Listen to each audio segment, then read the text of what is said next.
Watekana netaro yetureti yabagaka kurwa segesa ukelikia bayikoyo ane mono banyara komera namo netureti yabagaka kurwa igasoro kongorwa guse kubatekana no musangerekano yo bagokura wa no munyakiro bokurwa sekembekia setureti yabagaka guse Council of Elders raka ni gobono abakagote una enenchire mu yokonyara koleto bwa matobu yakolengana netureti yabagakura chinseme chibira segesa ukya bayiko negesa ukya baguse nigo batebera unani go babete bakurwa senseme yemo nabo igomba gendere kubwaterane mona soko kinyamangana lengeto gati ebintu binde ngebarabate biruna biranyara gukinia obokoreri bw'eserikali niko kinga kesurete chibere kurwa sebisa ko ebyonse banyara gote abuna mbache ko ne ngo beka bali cinchira chisene ngasoko nyara ko ne kingo nyara rwagosira no nyakati yabasubati asobokoreri bwabo nane mono asemero bilirenge tobokoreri na siasa amunanda mange gati yali bamurekera boigo no go chamo na gukini uchumi bunaba gusina boigo negesa gokeria kyabaikoyo.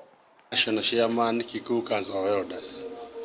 Siku ya leo ni siku ya furaha kwetu kama tumekutana na ndugu zetu wa Kisii. Kulingana na historia, Mkikuyu na Mkisii walikuwa kitu moja. Tumekuja kulimia hiyo undugu.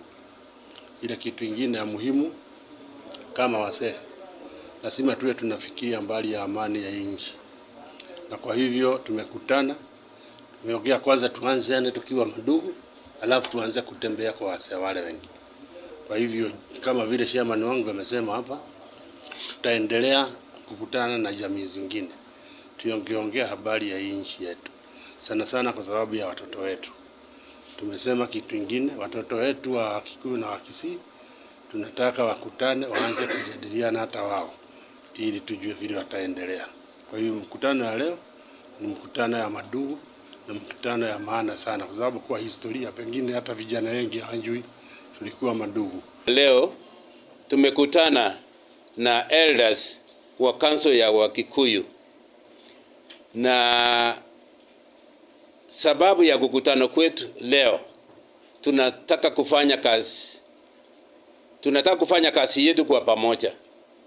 Wamekuja kubenchmark na sisi waone vile tunafanya kazi yetu, na wao wametueleza vile wanafanya yao, na tumeamua sasa tutakuwa tukishauriana wakati kwa wakati. Kwa hivyo hapo mbele tutaenda kukua na mikutano mingine pale pengine, na mwisho tuko na registration mpya ambaye itaunganisha sisi na watu wengine countrywide. So hatutakuwa sisi peke yetu, tutakuwa na wengine as we go. Kwa hivyo tumekuwa registered kufanya ama kukua pamoja kama jamii moja ya Wakenya. Tumeungana kwa sababu lazima tuende pamoja. Hatuwezi kuendelea bila watoto wetu na hatuwezi kuendelea bila kuongozwa na wazee wetu. Tukasema wazee wakutane na akina mama wakutane ili tuongee pamoja na watoto wetu tuweze kuwaelekeza. Wamama ndio wenye kufunza watoto. Ndiposa tukasema tuungane hata na watoto wetu ili tuwaelekeze.